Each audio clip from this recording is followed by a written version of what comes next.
Hey friends, welcome back to Frosty Eye Candy. This time we're going to do something a little bit different. A long time ago I made these two paintings.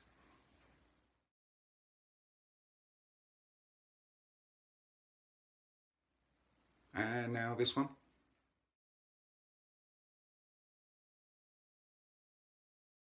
And all I had was just the most affordable crafters paint from the dollar store, and I had a few paints from my local art store, which was part of their kind of budget range, and Floetrol, and nothing else.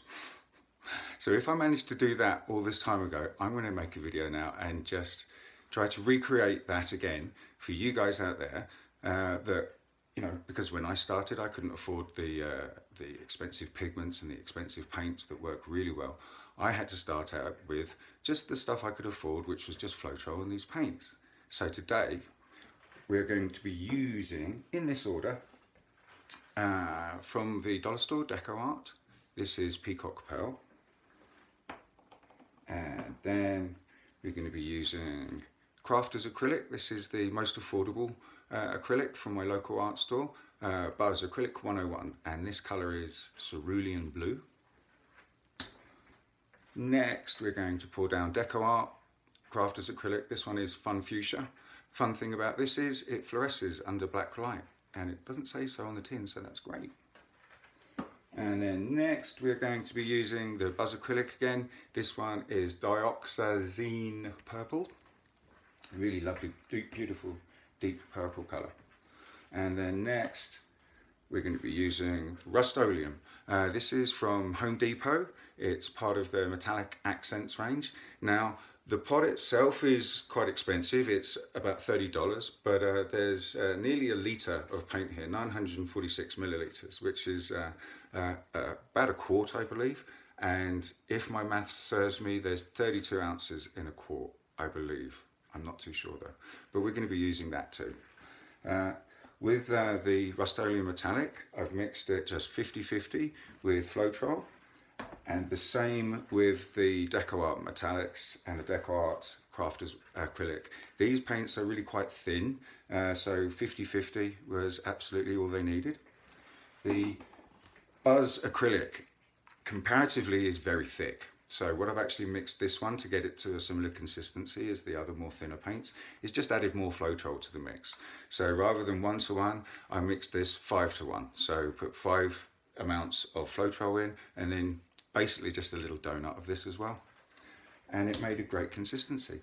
So that's enough of me talking, guys. We're going to actually get the camera down and start painting. Oh, the pillow paint. So today we're going to be using a colour to go, which is not what I used originally before, because all I had for my pillow paint was Floetrol and some of these big Amsterdam acrylics. And I basically mixed up the Floetrol. I filled up one of these to nearly the full way, and then put at least 3 or 4 ounces of the white acrylic in. And I also did one with the black Amsterdam. So I actually mixed up my own pillow as well, and it worked a treat, as you can see. So again, enough of me talking, guys. Let's get the camera down and we'll start painting. So I've put our pillow down. There was probably about, I'd say about 75 millilitres I put down. So, you know, maybe about 1/7 of those of the colour to goes. Just enough paint so it goes to the edges, and I like just to smear it out so we don't end up with any lines. Right, okay, hopefully we're going to get a good contrast between the pigments, the paints that we put down against this white here. So we're starting with the DecoArt Peacock Pearl. We're going to do a diagonal swipe. So we'll just put a diagonal of the Peacock Pearl down. Next we're going to use the Buzz Acrylics Cerulean Blue. Just a little stripe of this across. And as always, guys, we want to put just slightly less down each time so the last colours don't overtake the whole piece. That was the the DecoArt Fun Fuchsia. Now we've got the purple from Buzz Acrylics.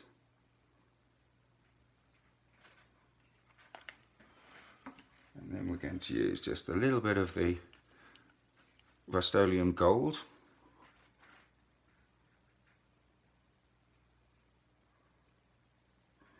Now I've laid them right across corner to corner, so I know the edge bits are going to be lost, unfortunately, but there we go. Okay, now I'm just going to put just a little stirring stick of cell activator down, because we don't want too much.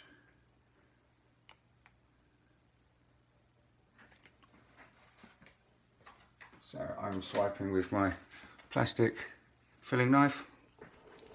So here we go for the first swipe.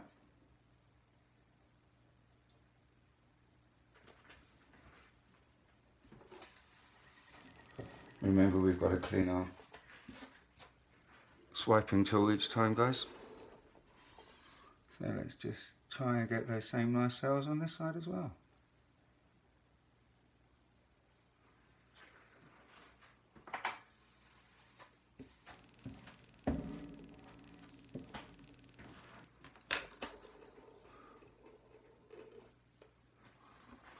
So I'm just going to give the cell activator a little blow to try and break it up a bit.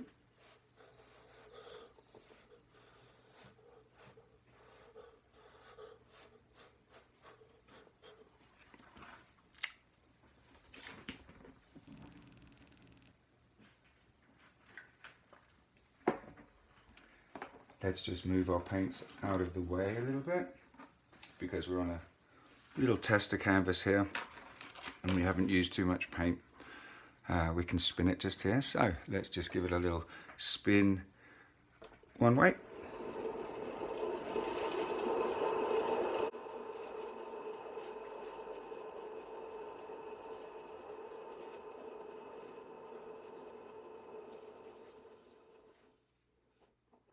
So let's give it a spin the other way.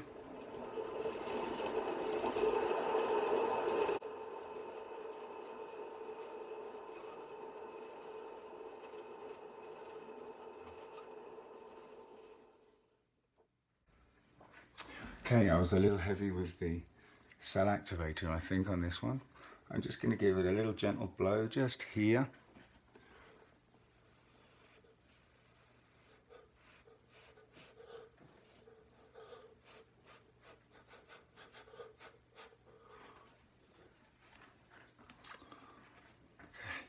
I'm just going to give it one more little spin just for good measure.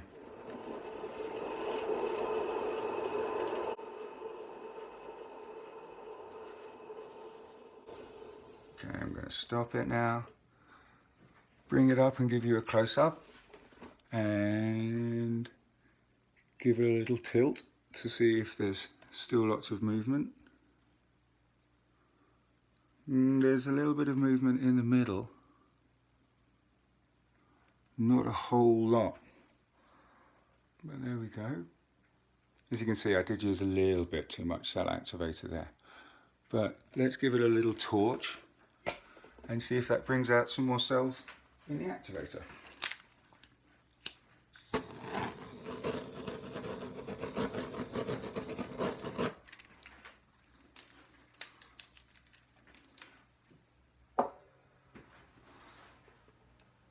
Okay.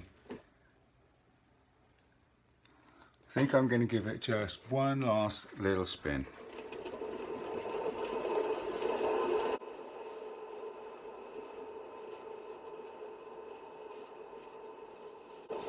I'm just going to stop it before that drip reaches the edge. Okay, excellent. I'm quite happy with that indeed. So, this is what you can achieve if all you have are just the basic budget acrylic paints and Floetrol alone. You can still get pretty good results, which for those basic ingredients I'm pretty happy with. So guys, if you like what you've seen, please give us a like, or maybe subscribe as well if you like what you see. Our comments are active, so you can make a comment, you can tell us what you think, and as always guys, we'll finish on a close-up. Happy pouring.